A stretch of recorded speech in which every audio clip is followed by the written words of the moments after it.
જય શ્રી કૃષ્ણ, નમસ્કાર, પ્રણામ, સ્વાગત છે તમારું અમારી યુટ્યુબ ચેનલમાં। મિત્રો, આજની આપણી કહાની છે વૃદ્ધ માતા પિતાનું ફૂટ્યું નસીબ। તો મિત્રો, આજની કહાની ખૂબ જ સમજવા લાયક અને વિચારવા લાયક કહાની છે। તો તમને વિનંતી છે કે આ કહાનીને અંત સુધી ધ્યાનથી સાંભળજો અને લાઈક કરી બની શકે તો તમારા મિત્રો સાથે શેર કરજો। અને હજુ સુધી જો તમે અમારી ચેનલને સબસ્ક્રાઇબ ન કરી હોય તો અત્યારે જ તે સબસ્ક્રાઇબ કરી દેજો તથા કોમેન્ટ બોક્સમાં હર હર મહાદેવ જરૂરથી લખી દેજો, જેથી ભગવાન ભોલેનાથની કૃપા આપણા સૌ પર નિરંતર બની રહે। તો મિત્રો, તમારો વધારે સમય ન લેતા ચાલો શરૂ કરીએ આજની કહાની। ભાવનગર જિલ્લાના એક નાનકડા ગામમાં શ્યામજીભાઈ અને કમળાબેનનો ખૂબ જ સુખી પરિવાર રહે છે। શ્યામજીભાઈને બે પુત્ર છે, વિજય અને હરેશ। તેમાંથી વિજય મોટો છે અને હરેશ નાનો છે। વિજય પરણિત છે અને તેનો નાનો દીકરો હરેશ તેનો અભ્યાસ પૂરો કરીને વિદેશમાં નોકરી કરવા ગયો છે। આજે વિજય તેના નાના ભાઈ હરેશ સાથે ફોન પર વાત કરી રહ્યો હતો અને તેના નાના ભાઈ હરેશને ફોન પર કહેતો હતો કે અરે ભાઈ, તું માતા પિતાની બધી જ જવાબદારી મારા માથે નાખી અને તું પોતે વિદેશ જઈને ત્યાં આરામથી રહે છે અને અહીંયા હું બા બાપુજીના કારણે મારા પરિવાર પર ધ્યાન આપી નથી શકતો। તું ક્યારે ભારત આવે ત્યારે ભારત આવીને કે કેટલો સમય થઈ ગયો છે। આ મા અને બાપુજી પણ તને દરરોજ યાદ કરે છે અને કહે છે કે અમારી નિવૃત્તિ પછી પણ ઓછામાં ઓછા થોડા દિવસો માટે હરેશ અહીંયા આવે તો અમને વધારે ગમે। ત્યારે હરેશે કહ્યું, ભાઈ, મને ઓફિસેથી રજા મળી જશે તો હું ચોક્કસ આવીશ। અને મને એ કહો કે મારી ભાભી શું કરે છે? તું તો સ્ત્રીઓ વિશે જાણે જ છે ને કે દરરોજ યાદ કરે છે કે તેઓ વિદેશમાં આરામથી રહે છે, પૈસા કમાય છે અને અહીંયા આપણે સાસુ અને સસરાની સેવા કરવામાં હરવા ફરવાનો સમય જ ના મળે। બિલકુલ ભાઈ, તેની જ હું તને કહું છું કે ઓછામાં ઓછું મારા વિશે તો વિચાર અને ભાઈ થોડા દિવસ આવી જા અને માતા અને પિતાજીની સંભાળ રાખ, જેથી હું થોડા દિવસ મારા પરિવારનું ધ્યાન રાખી શકું। ત્યારે હરેશે કહ્યું, ભાઈ, એવું નથી કે હું તમારી પાસે આવવા નથી માંગતો, અહીંયા હું પણ તમને અને મા બાપુજીને ખૂબ જ યાદ કરું છું અને મને પણ ખરેખર તેમને મળવાનું મન થાય છે, પણ મારે શું કરવું અને આખરે હું કોના માટે કમાઉં છું? તમારા બધા માટે જ ને। પણ ભાઈ, હજુ હું થોડા દિવસની રજા મેળવવાનો પ્રયત્ન કરીશ અને જો રજા મળશે તો હું તમને મળવા ચોક્કસ આવીશ। એટલું કહીને ફોન કટ કરી દીધો અને વિજયની પત્ની હેતલે કહ્યું, અરે શું બંને ભાઈ 1 કલાકથી ફોનમાં વાતો કરી રહ્યા હતા અને શું કીધું મારા દિયરે? તેઓ તેમના ભાઈ ભાભીની અને તેમના માતા પિતાની જવાબદારી નિભાવવા ક્યારે આવી રહ્યો છે? તેઓ છેલ્લા 2 વર્ષથી વિદેશમાં રહીને મોજ મજા કરી રહ્યો છે અને અહીં અમારી કમર તૂટી ગઈ મા બાપની સેવા કરીને। પણ કોઈ વાંધો નહીં, તેઓ આટલા બધા પૈસા કમાય છે તો લાવીને અમને પણ આપશે ને? શું તમને લાગે છે કે તે આટલા પૈસા આપશે તેના મોટા ભાઈને અને તેના માતા પિતાને? ત્યારે વિજયે કહ્યું, શું તે એટલો મૂર્ખ છે કે તે એકલો રહીને દિવસ રાત એટલી મહેનત કરે છે? અને તને શું લાગે છે તેમની કમાણીનો 1 પણ રૂપિયો તે કોઈને પણ આપશે નહીં? તેને પણ આગળ જતા તેની ઘરહસ્તી વસાવવાની છે, પરંતુ આ વખતે જો તે આવશે તો હું તેને સ્પષ્ટ કહીશ કે જો ભાઈ, માતા પિતા અમારી સાથે રહે છે તેથી તેમના ભોજન અને દવાનો સહિતનો તમામ ખર્ચ અમે ઉઠાવીશું નહીં। તમારે પણ મને ટેકો આપવો પડશે। હું અહીંયા અનાથ આશ્રમ ખોલીને નથી બેઠો અને કેટલા લોકોના બોજ હું મારા ખભા પર લઈશ। ત્યારે વિજયે તેની પત્નીને કહ્યું, તું બસ એક કામ કર, જ્યારે હરેશ આવે ત્યારે તારે બા બાપુજીની ખૂબ જ સારી સંભાળ રાખવાની છે। તેમને સમય પર ખાવા પીવાનું અને સમયસર દવા આપવાની છે અને તેમની સાથે મીઠી મીઠી વાતો કરીને તેમનું દિલ જીતી લેવાનું છે। જેથી વિદેશથી આવેલ હરેશને એવું લાગે કે અમે મા બાપુજીની ખૂબ જ સેવા સંભાળ કરીએ છીએ. સાથે જ તે થોડા સમય બા બાપુજી પણ નિવૃત્ત થવાના છે અને તેઓને પુષ્કળ પૈસા મળશે. તે દિવસે આપણે પિતાજીને કહીશું કે પિતાજી, આપણે આ જર્જરતી મકાનમાં કેટલા દિવસ રહીશું? હું એવું વિચારી રહ્યો છું કે આ ગામની બહાર જઈને શહેરમાં એક નાનું ઘર ખરીદી લઈએ, પણ મારી પાસે ઘર ખરીદી શકું તેટલા પૈસા નથી. ત્યારે શ્યામજીભાઈએ કહ્યું, વિજય દીકરા, આવતા મહિને હું જ્યારે નિવૃત્ત થઈશ ત્યારે મારી પાસે જે પૈસા આવે તે તું ઉડાડી લેજે ઘર ખરીદવા માટે. આ ઉંમરે અમારે શું કરવા પૈસા? અને તું અને તારી પત્ની હેતલ અમારી ખૂબ જ સેવા કરો છો. તેના પિતાની આ વાત સાંભળીને વિજય અને તેની પત્ની હેતલ પૈસાની લાલચમાં મા બાપુજીની ખૂબ જ સારી રીતે સેવા કરવા લાગ્યા. અને એક દિવસ વિજયે તેના પિતાજીને કહ્યું, પિતાજી, આ મહિનાની 31 તારીખે તમારું રિટાયરમેન્ટ છે, તેથી મેં હરેશ સાથે ફોનમાં વાત કરી હતી કે જો તને ત્યાં છુટ્ટી મળી શકે તો તું પિતાજીના રિટાયરમેન્ટમાં અહીંયા ઇન્ડિયા આવ. વિજયને આ વાત સાંભળીને તેના પિતા શ્યામજીભાઈ અને માતા કમળાબેન બંને ખૂબ જ ખુશ થયા અને બોલ્યા, દીકરા, તે આ કામ ખૂબ જ સરસ કર્યું છે કે તે તારા નાના ભાઈને પણ બોલાવ્યો. ઈશ્વર કરે કે આવો જ પ્રેમ હંમેશા તમારા બંને ભાઈઓ વચ્ચે રહે. જુઓ, અમે કેટલા નસીબદાર છીએ કે ભગવાને અમને આવા સારા પુત્રો આપ્યા છે. વિજયે તેના માતા પિતાની ખુશી માટે તેમના આખા પરિવારને ભોગી કર્યો. ત્યારે વિજયે કહ્યું, માતા, તે તો મારી ફરજ છે. પિતાજી, આ બધું તો ઠીક છે, પણ મારા મનમાં એક વિચાર કોરી ખાય છે કે જ્યારે હરેશ અમેરિકા જેવા શહેરમાં રહે છે અને અમારી પાસે 2 રૂમનું નાનું ઘર છે, તો તે આટલા નાનકડા અને જર્જરિત મકાનમાં કેવી રીતે રહી શકશે? તે અમારી ખુશી માટે પૈસા કમાવા એટલો દૂર ગયો છે. તેથી અમને પણ એની ચિંતા થઈ રહી છે કે અમારે તેના માટે કંઈક વિચારવું જોઈએ. ત્યારે તેમના પિતાજીએ કહ્યું, બોલ દીકરા, તું શું કહેવા માંગે છે? અને મને સ્પષ્ટ કહે કે તારી આવી વાતો હું કંઈ પણ સમજી શકતો નથી. ત્યારે વિજયે કહ્યું, બા બાપુજી, તમને તમારી નિવૃત્તિમાં જે પૈસા મળવાના છે તેમાંથી થોડા પૈસાની અમને મદદ કરો તો હું અને હરેશ બંને ભાઈ ભાવનગરમાં એક મોટું ઘર ખરીદીશું. આમે આપણા આ ઘરમાં કોઈ સુવિધા નથી. હવે કાલે હરેશના લગ્ન થશે અને તેનો પરિવાર પણ વધશે, તો આપણે બધા આ નાના ઘરમાં એક સાથે કેવી રીતે રહીશું? કમળાબેન તેમના પુત્રના મોઢેથી આખા પરિવારને એક સાથે રહેવાની વાત સાંભળીને ખૂબ જ ખુશ થઈ ગઈ અને તેના પતિને કહ્યું, વિજય કહે છે તે સાચું છે. તમે તમારી બેંકના લોકો પાસે વાત કરો. જો તે થોડા પૈસા એડવાન્સમાં આપી દે તો ખરેખર હરેશ પણ ખૂબ જ ખુશ થઈ જશે. અને ત્યારે શ્યામજીભાઈએ કહ્યું, કમળા, નિવૃત્તિ પહેલા નિવૃત્તિના પૈસા નથી મળતા અને તેમ છતાં જમીન ખરીદવામાં અને ઘર બાંધવામાં અમારે ઘણો સમય લાગશે અને અહીં તો હરેશ 10 દિવસ પછી જ આવે છે.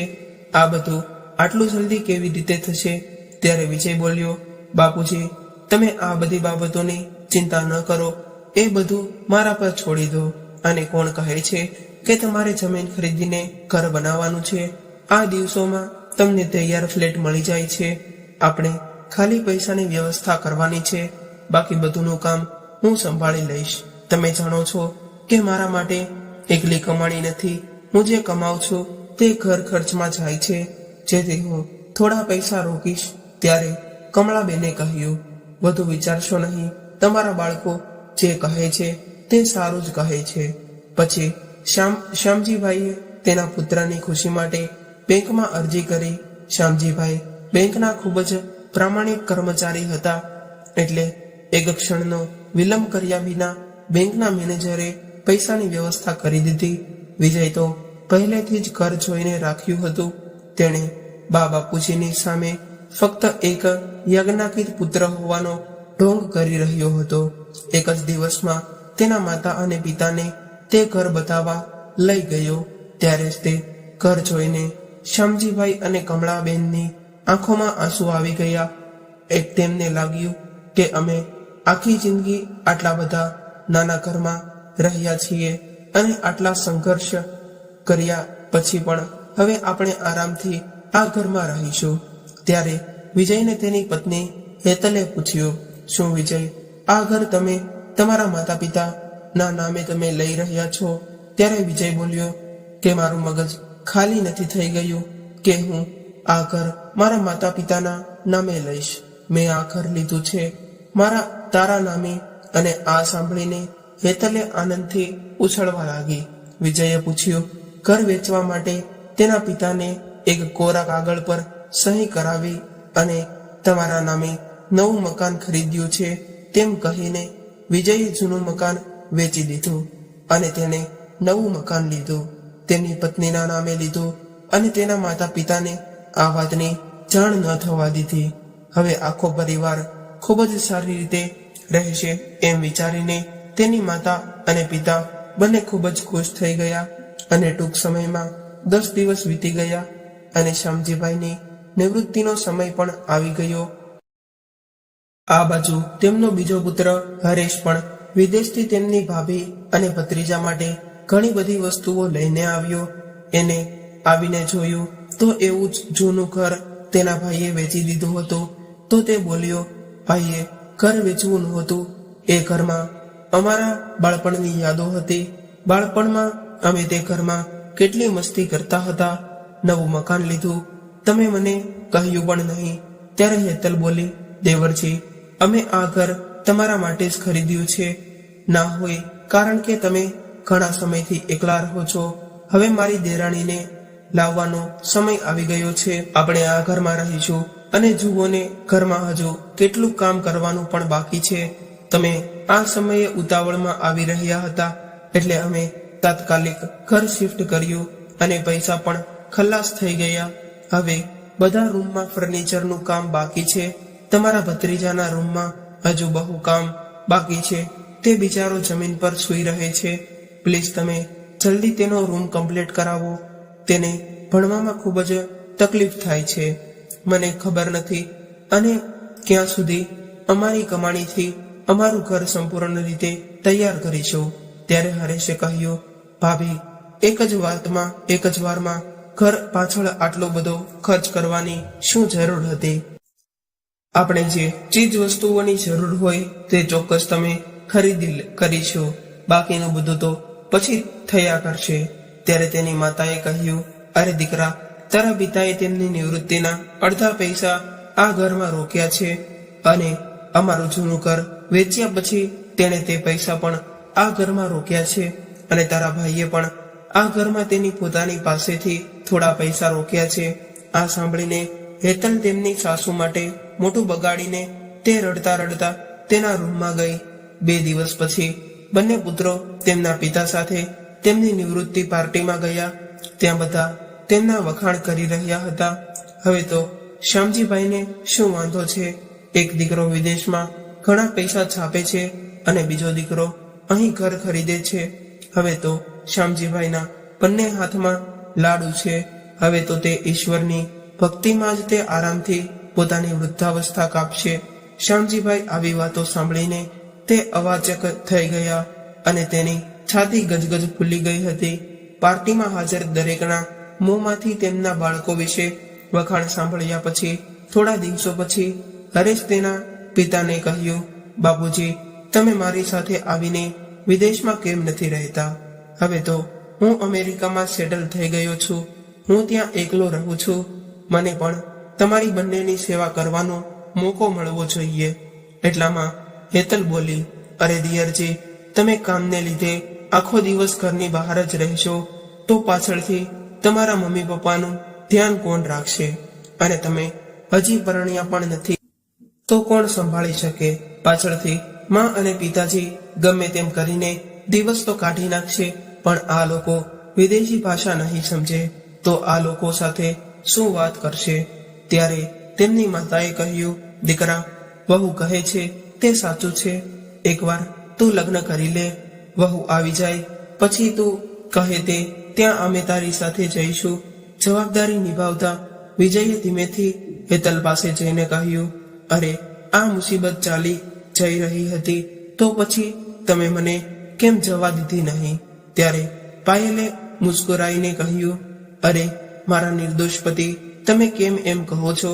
બાપુજીના નિવૃત્તિના પૈસા હજુ પૂરા નથી આવ્યા અને તેમને દર મહિને પેન્શન પણ મળે છે, તે કેમ ભૂલી જાઓ છો?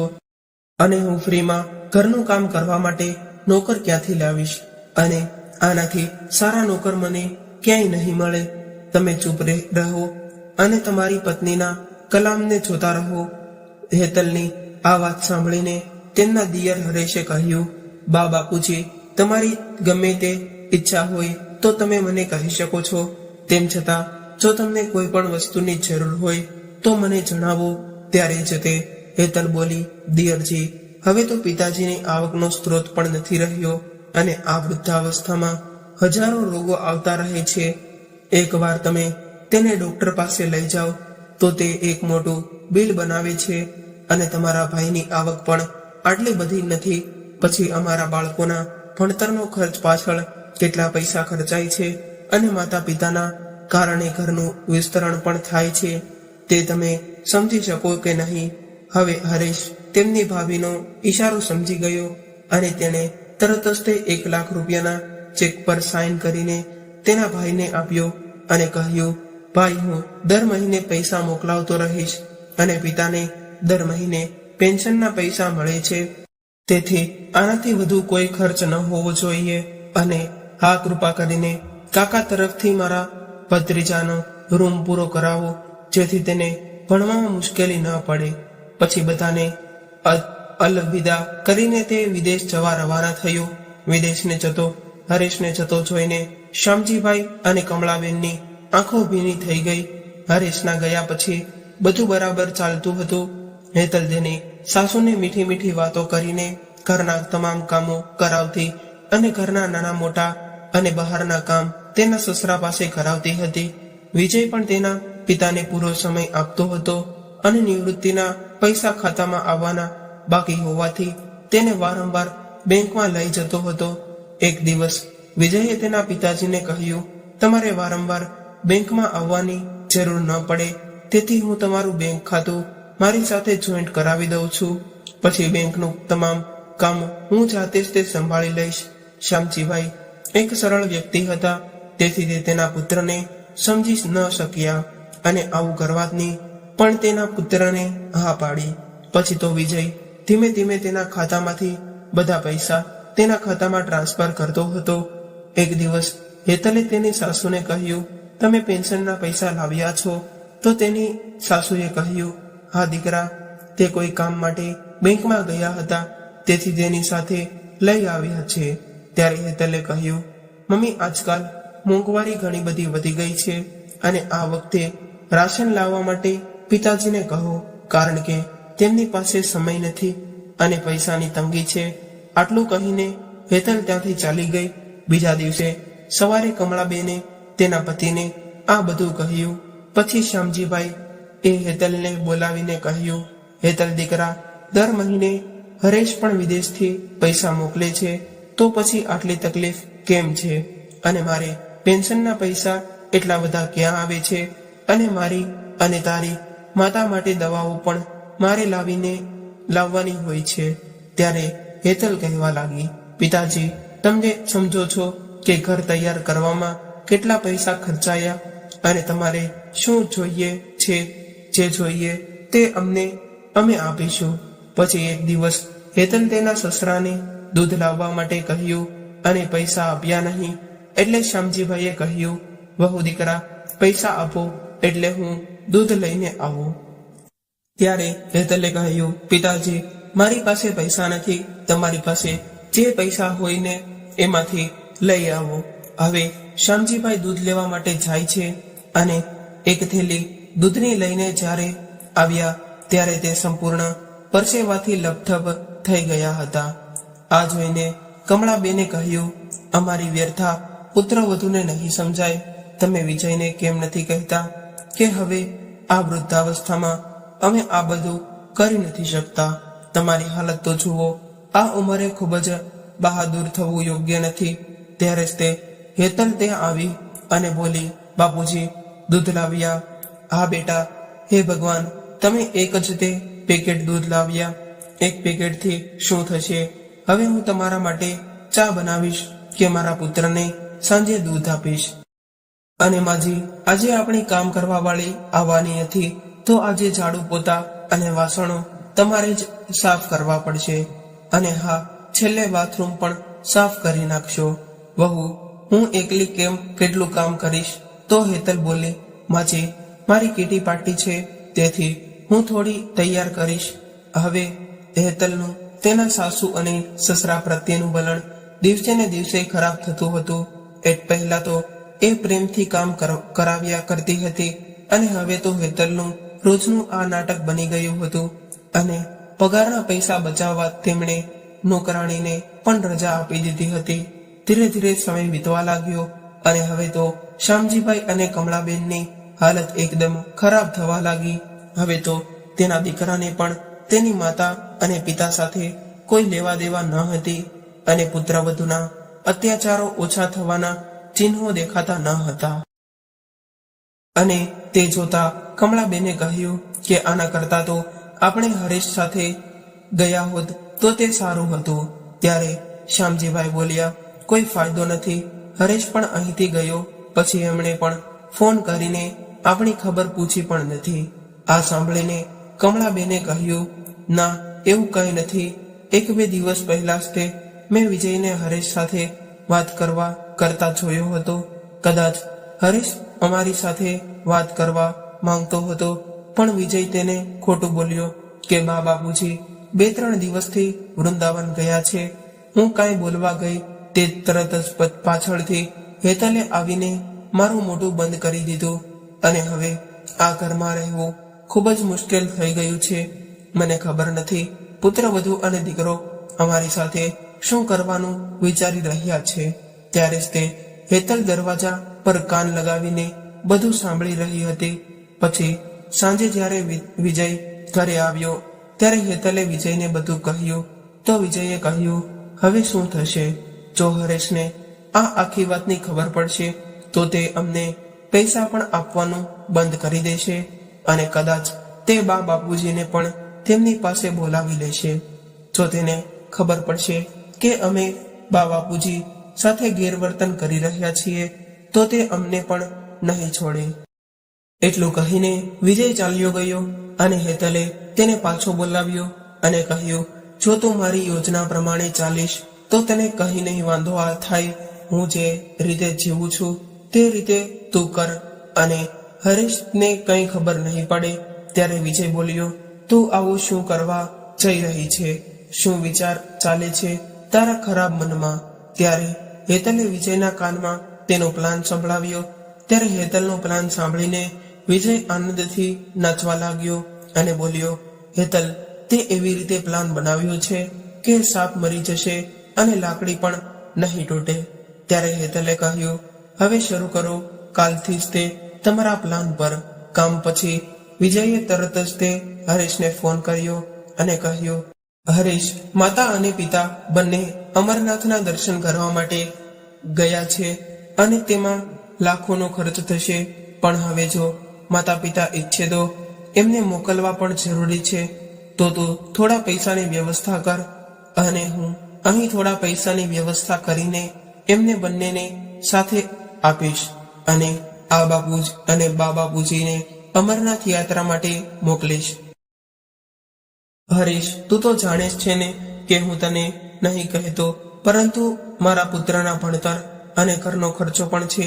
એટલે એકવાર તને વાત કરું કે બા બાપુજી જાત્રા કરવા માટે જાય છે. ત્યારે હરીશે કહ્યું, ચિંતા ન કર, હું સંપૂર્ણ વ્યવસ્થા કરીશ પૈસાની. તમે બિલકુલ ચિંતા કરશો નહીં.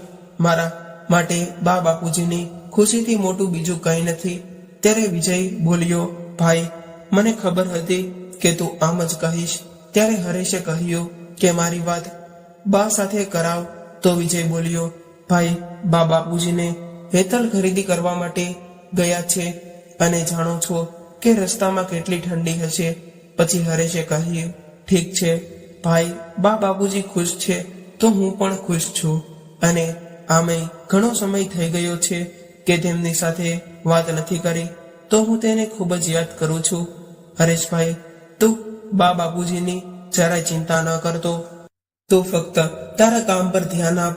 બા બાપુજી એકદમ સ્વચ્છ છે અને અમરનાથ યાત્રા પર જવાની તેમની ખુશીની કોઈ સીમા નથી. ત્યારે હરેશ વિજયના ખાતામાં પૈસા ટ્રાન્સફર કરી દીધા. બા બાપુજીની 4 ધામની યાત્રાના હેતલના પ્લાને તો મારો ખર્ચ સાવ ઘટાડી દીધો હતો. બંનેની ખુશીની કોઈ સીમા ન હતી. હવે બંને જણા વિચારતા હતા કે આ બંને વૃદ્ધ માતા પિતાથી કેવી રીતે છુટકારો મેળવવો. ત્યારે આગળના દિવસે વિજયે કહ્યું, બાપુજી, કાલે હરેશનો ફોન હતો અને તે તમને અમેરિકા બોલાવી રહ્યો છે. ત્યારે શ્યામજીભાઈએ કહ્યું, હા દીકરા, તે સાચું છે. દીકરા, તને પણ અમારી સાથે પણ સમય વિતાવવાનો સમય મળશે. પછી વિજયે હેતલ તરફ જોયું અને બીજે દિવસે બંને રાજી થઈ ગયા. તમે લોકો તમારું પેકિંગ કરો. માજી પણ તમને આ બધા ઘરેણાં ઉતારીને લોકરમાં મૂકી દો. ત્યારે માજીએ ખબર ન હતી કે તેમની હોશિયાર વહુના પુત્રવધુના મગજમાં શું ચાલી રહ્યું છે. તેણે ચૂપચાપ બધા ઘરેણાં પહેરેલા કાઢી નાખ્યા અને વિજયને આપ્યા અને કહ્યું, દીકરા, આને લોકરમાં રાખી દેજે. પછી વિજયે તેના બા બાપુજીને મુંબઈ સ્ટેશન પર લઈ આવ્યો અને સ્ટેશન પર પહોંચતા જ તે ભીડ ભરાઈ રહી હતી. જાન્યુઆરીને કારણે ઠંડી પણ ખૂબ જ હતી. બરફ પડ્યો હતો.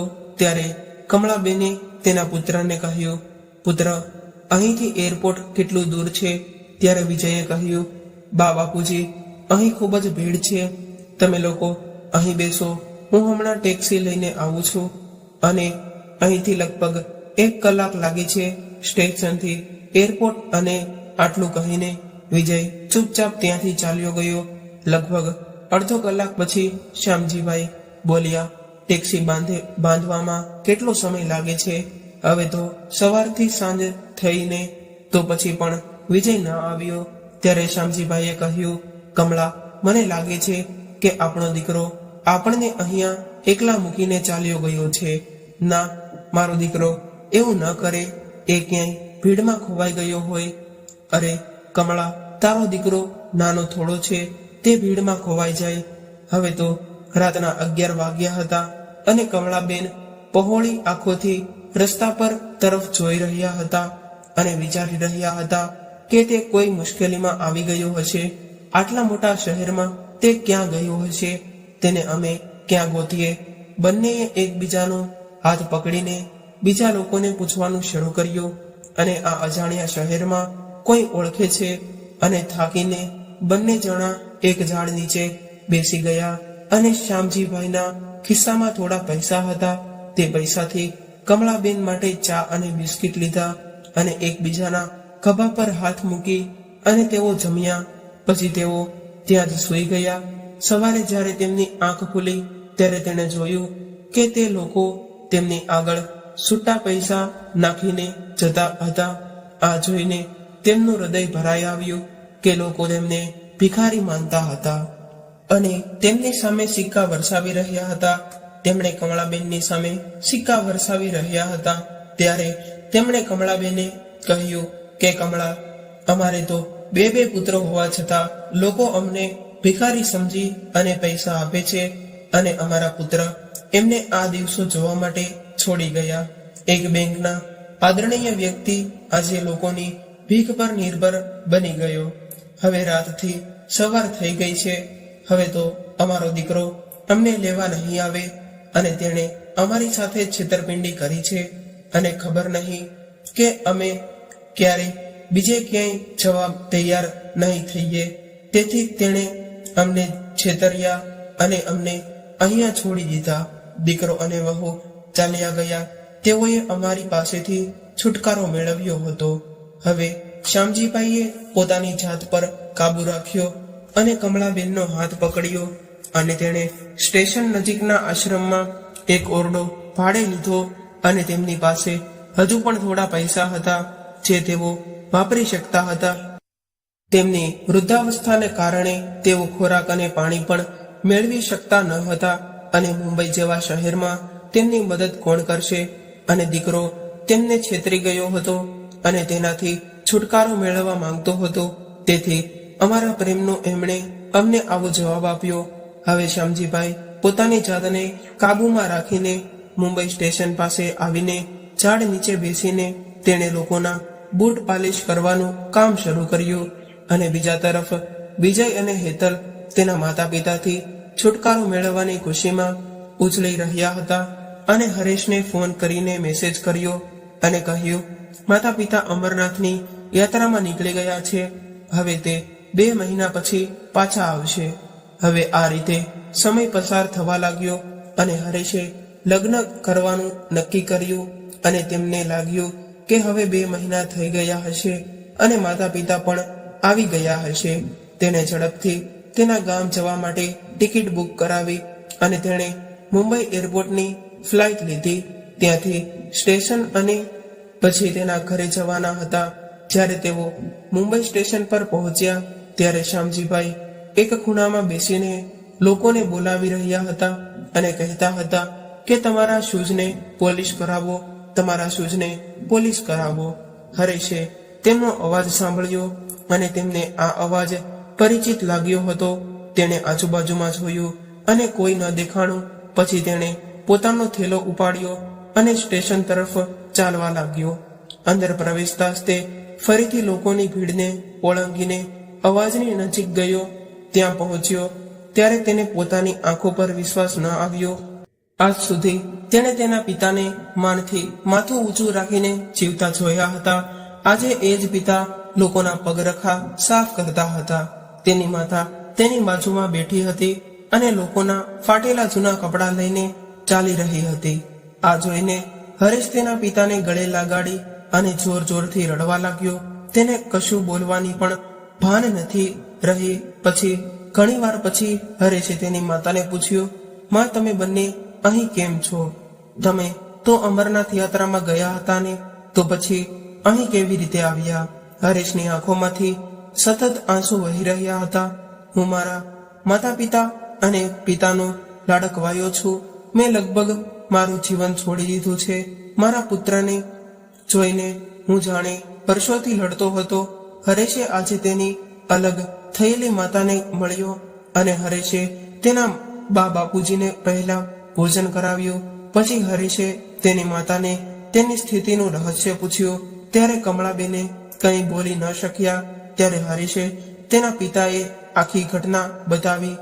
આ કેવો સમય આવી ગયો છે, મા બાપ તેના ઘરે પણ સલામત નથી. પછી હરેશે તેની આંખોમાં આંસુ લાવ્યા અને પછી બંનેને ટેક્સીમાં બેસાડી અને તેના ગામ જવા રવાના થયો. દરવાજે પહોંચ્યો પછી હરેશ તેના માતા પિતાને ટેક્સીમાં બેસાડ્યા અને હરેશને જોઈને હેતલ ચોંકી ગઈ અને કહ્યું, અરે દિયરજી, તમે અચાનક ક્યાંથી આવ્યા? તમે આવવાના છો તે અમને જણાવ્યું પણ નહીં. હરેશે કહ્યું, શું થયું ભાભી, તમે કેમ ચોંકી ગયા? અને મા બાપુજી હજુ સુધી અમરનાથની યાત્રાએથી આવ્યા નથી. ત્યારે પાયલે કહ્યું, ન્યા દિયરજી હજુ એ યાત્રામાંથી નથી આવ્યા. એમ કહીને હેતલ કંઈક લેવા જતી રહી. ત્યારે ટેક્સીનો દરવાજો ખોલીને તેના માતા પિતાને બહાર આવવા કહ્યું.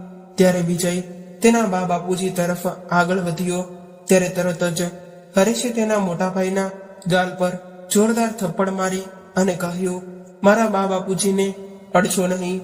તમારામાં એટલી હિંમત છે કે તમે તેને તેના ઘરમાંથી બહાર કાઢી મૂક્યા અને તેના પૈસાથી ઘર ખરીદ્યું અને પછી હું જે કંઈ પણ ખર્ચો મોકલું તે પણ તમે બા બાપુજીને આપતા ન હતા. હવે તમે મારી માતાને સ્પર્શ કરશો નહીં. તમારી પાસે આટલી હિંમત હતી કે તમે તેમને તેમના ઘરમાંથી બહાર કાઢી મૂક્યા અને આજે હું મારા માતા પિતા માટે ઊભો છું. વિચારો કે તમારી પાસે બીજું કોઈ બાળક પણ નથી કે તમારા માટે ઊભું હોત શક્ય હશે. અને ભાભી, કેવી રીતે? શું તમે એક સ્ત્રી બનીને બીજી સ્ત્રીનું દુઃખ પણ નથી સમજી શકતા? શું તમને જરાય શરમ નથી આવતી? તમારા આદરણીય માતા અને પિતા સાથે આવું કરતી વખતે જો કોઈ તમારા માતા પિતા સાથે આવું કરે તો તમને કેવું લાગશે? એવા લોકો પર જેઓ થોડા પૈસા માટે પણ થોડી ખુશી માટે ભગવાન જેવા માતા પિતાને રસ્તા પર ફેંકી દીધા. જો તમે તમારા બાળકોને જન્મથી સાથે જ તે રસ્તા પર ફેંકી દો તો એ બાળકોનું ભવિષ્ય કેવી રીતે કેવું હશે? અને ભાઈ, કેટલા લાખ રૂપિયા તો તમે આ બાબુજીની યાત્રાના નામે ખર્ચો કર્યો હશે કે તમે મને કહેવામાં શું વાંધો છે? તમે લોકો ભગવાનના નામે લાખો રૂપિયા પડાવી લેવાના હતા, પણ તમે ભાઈ બનીને મારું શું કર્યું છે? અને હવે મારા ભાઈ, તું લોભને લીધે આટલો નીચે પડી જઈશ એ મેં વિચાર્યું પણ ન હતું કે હું તને આવો પ્રેમ કરીશ.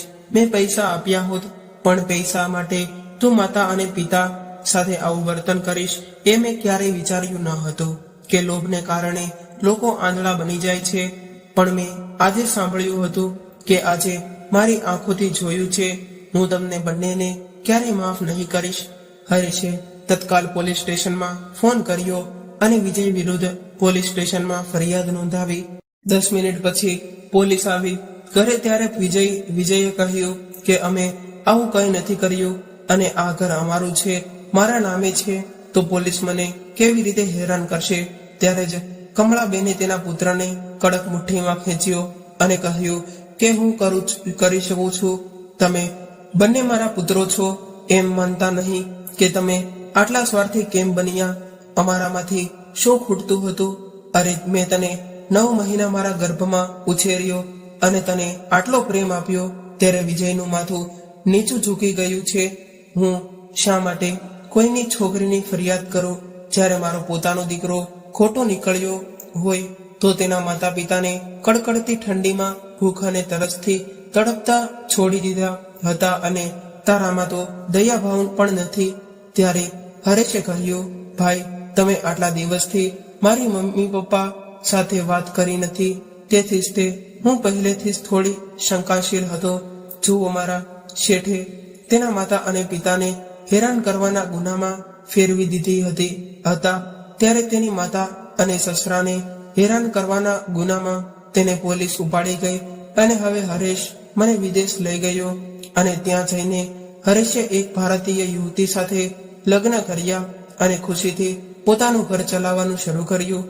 હરેશે તેમના ભાઈ વિજય સાથે જે કર્યું તે સાચું હતું કે ખોટું, કોમેન્ટ કરીને તમારો જવાબ જણાવજો. અને જો આ કહાની પસંદ આવી હોય તો વિડીયોને લાઈક તેમજ તમારા મિત્રો સાથે શેર કરી ફરી મળીશું આવા જ એક નવા વિડીયો સાથે. ત્યાં સુધી સૌ મિત્રોને મારા જય શ્રી કૃષ્ણ. ખૂબ ખૂબ આભાર.